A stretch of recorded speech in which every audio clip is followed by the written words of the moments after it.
Welcome to the Rim Break Rodeo. We hope this video helps. You start by opening Lively and confirming it runs as administrator if needed. You need your new wallpapers in a single folder so you can import quickly. This avoids duplicated effort and broken paths. Once done, make sure any other wallpaper manager is closed to prevent conflicts. You're preparing the environment so import behaves predictably and Lively can index files without permission errors, which is why this step reduces troubleshooting later. You'll click Add Wallpaper and select either file or folder to pull in single or many assets at once. Choosing a folder saves time when you have dozens. When prompted, select the correct type, image, video, or web, because Lively applies different render settings and performance profiles accordingly.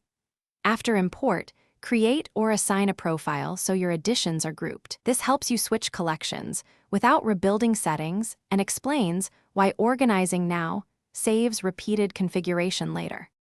You apply a wallpaper and verify it on each monitor and scaling setting, because different displays may crop or blur images. Adjust the fit accordingly.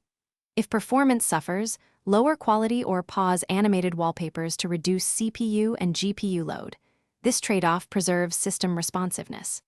If an imported file fails to appear, re-import the folder or repair broken paths. And if permissions block access, run Lively as administrator to resolve file access. This single troubleshooting tip fixes most import failures. Thanks for watching. Consider subscribing if we helped you.